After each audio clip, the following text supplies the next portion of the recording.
Hola a todos los amantes y curiosos de la historia. Bienvenidos a mi canal. Hoy os traigo la vida de Luis Antonio del Palatinado-Neuburgo.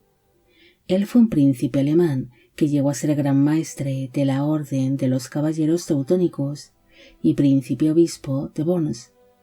Además se dedicó parte de su vida a la milicia y a la política, estando así en medio de una serie de luchas por el poder.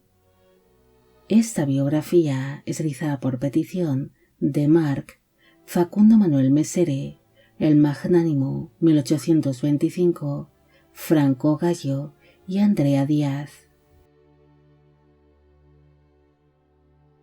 Luis Antonio de Wittelsbach y de Hesse-Darmstadt nació el 9 de junio de 1660 en el castillo de Düsseldorf, en el condado del Palatinado-Neuburgo, actualmente en Alemania.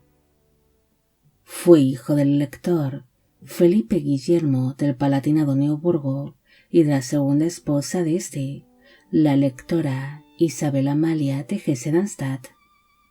El matrimonio tuvo 17 hijos en común, siendo Luis Antonio el sexto de sus vástagos. El recién nacido se acabaría convirtiendo en el tercer hijo varón que tuvieron sus padres en común, ya que estos tenían para entonces dos hijos, llamados Juan Guillermo y Wolfgang Jorge. Así que al ser el tercero de sus hijos varones, se pensó para él que desempeñase una carrera eclesiástica, una decisión que fue finalmente tomada por sus padres, cuando en los posteriores años fueron naciendo de manera seguida 4 hermanos más, quedándose la sucesión asegurada ante la llegada al mundo de tanto hijo varón.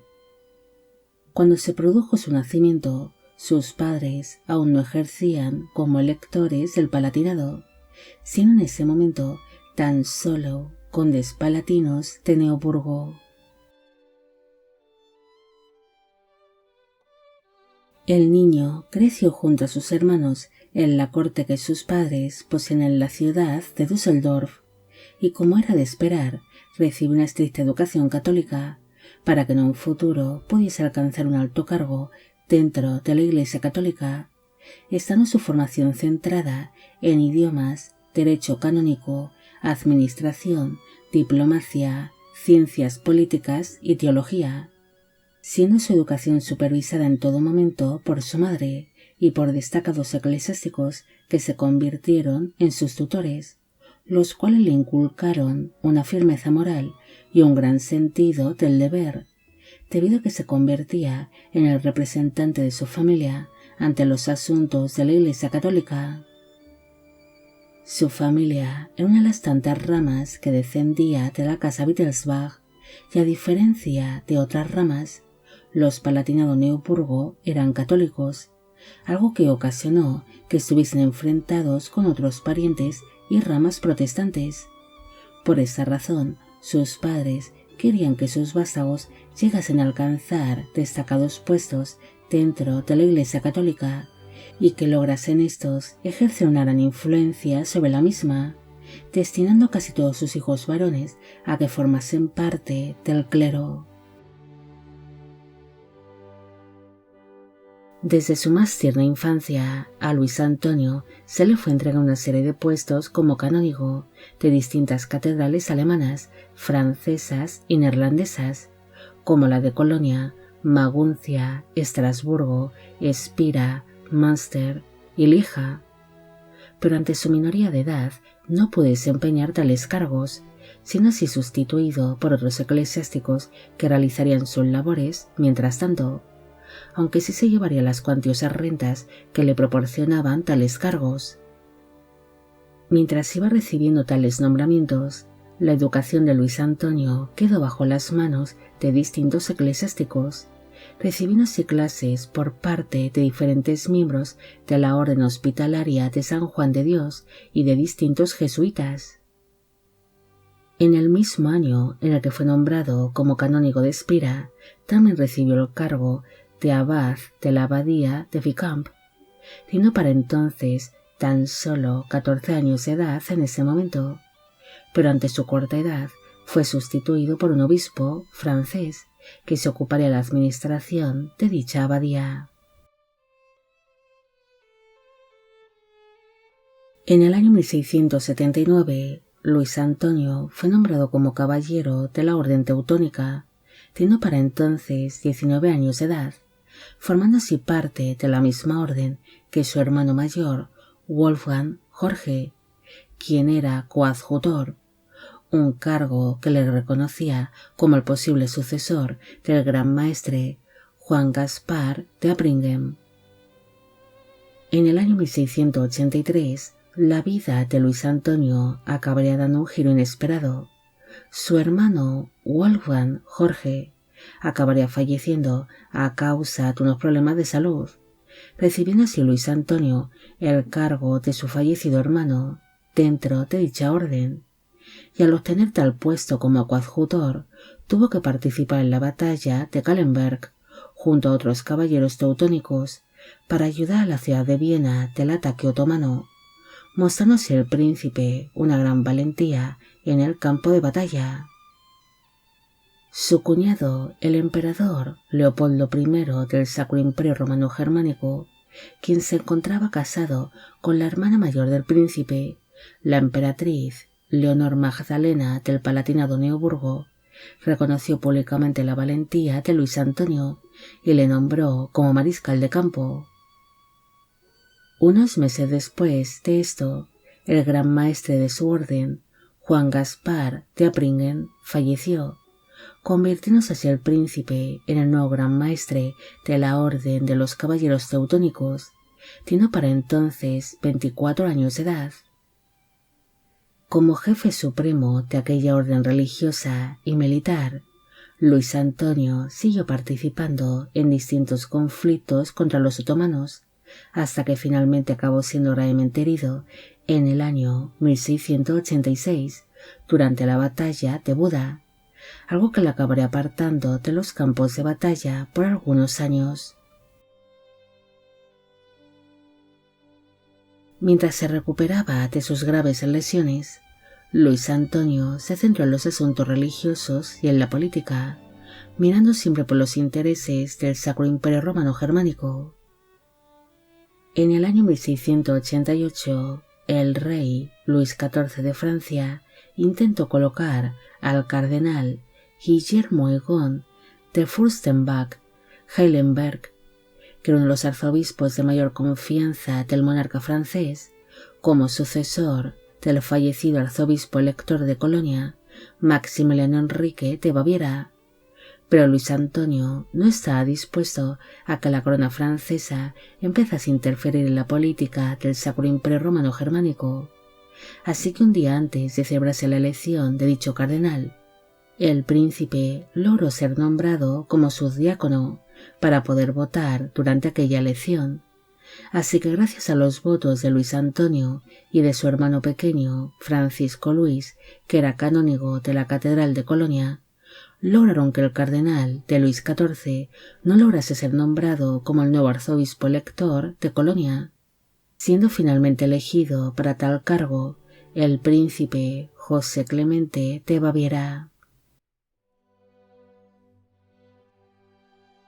El hecho de que el candidato de Luis XIV no fuese nombrado como arzobispo elector de Colonia fue un duro golpe para el monarca francés, quien, resentido con la corona imperial, decidió extender su influencia y presionar al Sacro Imperio Romano Germánico con el estallido de la Guerra de los 9 años. Poco después de estallar tal conflicto, su cuñado, el emperador Leopoldo, nombró a Luis Antonio como mariscal de campo general, participando así en el asedio de Maguncia en el verano de 1689, pero una vez más resultaría gravemente herido durante la batalla. De nuevo, Luis Antonio tuvo que apartarse de la milicia y adoptar una vida más tranquila, apoyándose a su hermano Juan Guillermo con la gobernación de Heidelberg, sustituyéndolo cuando éste tenía que ausentarse. El príncipe se convirtió en un hombre muy popular en los dominios palatinos especialmente cuando su padre se convirtió en el nuevo elector palatino en el año 1685, siendo muy apreciado tanto en Heidelberg como en Düsseldorf. Después, cuando falleció su padre en 1690, su hermano Juan Guillermo se convirtió en el nuevo elector bajo el nombre de Juan Guillermo II del Palatinado, convirtiéndose Luis Antonio en uno de sus consejeros privados. Unos meses antes de producirse la muerte de su padre, el príncipe fue nombrado como preboste de Ellwangen. Después, en 1691, recibió el cargo de coadjutor de la archidiócesis de Maguncia y poco después fue nombrado como príncipe obispo de Worms. Este último nombramiento fue un tanto polémico, debido a que Luis Antonio no era miembro del cabildo catedralicio de Worms y por lo tanto no podía ser nombrado como príncipe obispo de tal lugar. Pero como este cargo llevaba tanto tiempo sin ser ocupado por nadie, se decidió entregárselo al príncipe para que se hiciese cargo de aquella diócesis que tenía numerosos problemas y estaba totalmente arruinada por culpa de la Guerra de los 9 años. En el año 1694 fue nombrado primero como sacerdote y posteriormente como obispo de Maguncia, preparándole así el camino para ser elegido algún día como arzobispo. En aquel mismo año también sería presentado como candidato para ocupar el cargo de príncipe obispo de Lieja, compitiendo así junto a otro favorito, el arzobispo de Colonia, José Clemente de Baviera, quien se convirtió en su gran rival, quedando finalmente ambos como candidatos empatados. Ante aquel empate, ambos candidatos presentaron sus apelaciones ante el Papa Inocencio XII para que éste se decantase por alguno de ellos, pero antes de que el pontífice tomase su decisión final, Luis Antonio acabaría enfermando de tifus, una enfermedad que le provocaría altísimas fiebres y que le acabaría ocasionando la muerte, muriendo el 4 de mayo de 1694 en la ciudad belga de Lieja. Su muerte sería ocultada por algunos miembros del clero y por su familia para evitar que se realizasen nuevas elecciones con respecto al cargo de obispo de Lieja, ya que si el fallecido Luis Antonio era finalmente elegido por el Papa, uno de sus hermanos podía sustituirle en el cargo y seguir su familia tenía una posición dominante dentro de la Iglesia Católica. Por esta razón se decidió enterrarlo en secreto en la población de Landenburg, cerca de Heidelberg, haciéndose tan solo pública su muerte cuando finalmente el Papa anunció su elección, nombrando a José Clemente como el nuevo príncipe obispo de Lieja. Al ser su rival elegido para aquel cargo, la noticia de la muerte de Luis Antonio pasó bastante desapercibida y acabaría cayendo rápidamente en el olvido, siendo durante mucho tiempo un gran misterio donde se encontraba enterrado en secreto, hasta que finalmente, en el siglo XX, su tumba fue descubierta en la capilla de San Sebastián de Landenburg. No hay mucho más que decir sobre Luis Antonio. Él, como la gran mayoría de sus hermanos varones, fueron destinados a la vida religiosa para intentar ocupar así prestigiosos cargos dentro del clero y dominar a su familia el panorama dentro de la Iglesia Católica. En cambio, sus hermanas fueron entregadas como consortes de importantes gobernantes de la época, estando así cada uno de los hermanos Palatinado-Neoburgo ejerciendo cierta influencia desde distintos puntos de Europa, ya fuese tanto en la política como en la Iglesia Católica. Luis Antonio sufrió el mismo destino que algunos de sus hermanos, muriendo a una edad un tanto temprana y justo cuando estaban cerca de alcanzar la gloria. Bueno amigos, llegamos al final de la vida de Luis Antonio del Palatinado Neoburgo. Espero que os haya gustado esta historia y espero a que a todos los que pedisteis de que hiciese un vídeo sobre él también. Como siempre, agradeceros todo el apoyo que recibe el canal. Mil gracias por ver los vídeos que voy realizando y quisiera agradeceros de corazón el que forméis parte de Biopic Channel. Hoy me gustaría saber qué os ha parecido esta historia y si habéis llegado hasta aquí, me gustaría que dejarais en la cajita de comentarios la palabra empate, demostrando así que sois grandes seguidores del canal. También quisiera agradecer a Araceli Corona su gran apoyo al canal. Y con esto me despido. Hasta la próxima.